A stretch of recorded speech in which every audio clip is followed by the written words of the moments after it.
Well, today kicks off Hispanic Heritage Month. The annual celebration runs from September 15th to October 15th. It's a chance to learn about and honor the contributions of Hispanic people and cultures. According to the U.S. Census, this is the country's fastest growing racial or ethnic minority.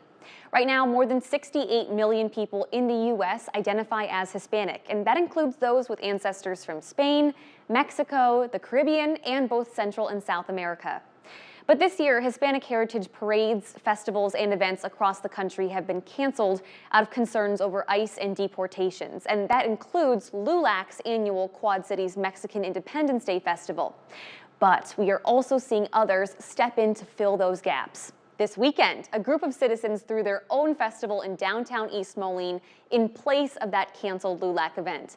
There was food, dancing, vendors, and music, and organizers say it was only possible because this community is so passionate. And that brings us to another current event happening next Thursday in Moline. Project Now and the Greater Quad Cities Hispanic Chamber of Commerce will hold their 4th annual free block party on September 25th. Joining us now to tell us all about it is Jessie Noriega, Executive Director of the Hispanic Chamber. Jessie, thank you for being here. Thank you for having me. It's an honor. All right, well, let's talk about this block party, 4th annual.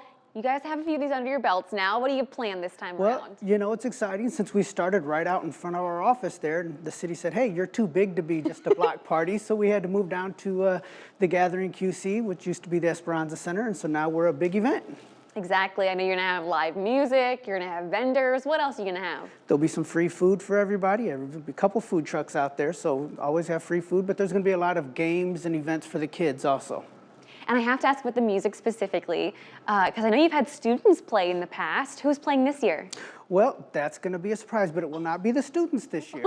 Okay. The students had another obligation lined up, I believe, but there will be some music and, of course, a lot of games, a lot of fun, and hopefully a lot of families. Seriously, I mean, we're looking at some video from the previous years, and it's a great turnout. I can definitely see how it's too big for a singular block. But it did catch my eye. It was mentioned there's going to be trick-or-treating at this block party? Yes, so we decided to add a couple other events in there because the kids over there at the center had a trunk or treat thing a few weeks later. And we're like, well, we're close enough and it could be really cold then. Obviously not with the weather the way it looks right now. But maybe if you compared it to last week, it looked like it could have been pretty cold. So we kind of combined those together. So if you want to come with your mask and do a little trunk or treat also, you can do that. Oh yeah, I love it. For those who don't know, what is the significance of where you're holding this block party at?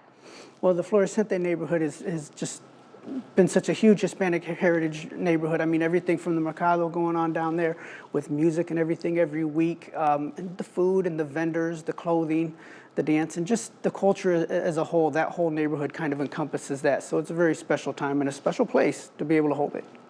Well, we mentioned it earlier. We are seeing a lot of events being canceled, nationally and locally as well, because of fears of ICE and deportations. What made you guys want to still have this block party? Well, you know, gathering and doing this together with the Project Now group, they're such a great group and a great organization to work with, that I didn't want to let fear take us over. I figured, you know, hey, let's get out there, let's do it. We're a good people, good community, and we have a lot to share and offer.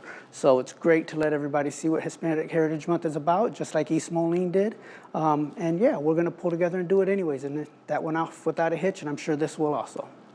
Well, you mentioned the great community. Let's talk about that. When you think of the Quad Cities Hispanic heritage, I mean, what do you think about? What makes you proud?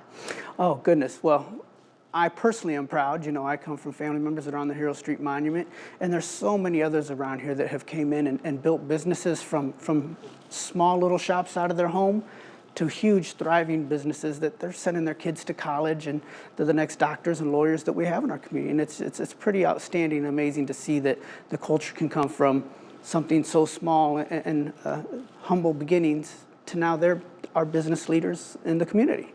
Absolutely, and that's something that the Chamber, the Hispanic Chamber, is a huge part in promoting all year round, not just during Hispanic Heritage Month. Exactly. But I did want to ask you, before we let you go, what do you want people to take away from this Hispanic Heritage Month? Whether they come to the block party or not, what do you want people to be thinking of this month? Well, you know, everyone always enjoys the food all year long. Yeah. But I would love to challenge everybody to take a deeper dive and check out some of the music, the art, and the other cultures that we have to offer, because there's so much there and it's so much deeper than just a great plate of tacos. Exactly, exactly. Do you have some recommendations? Is there gonna be art at the block party?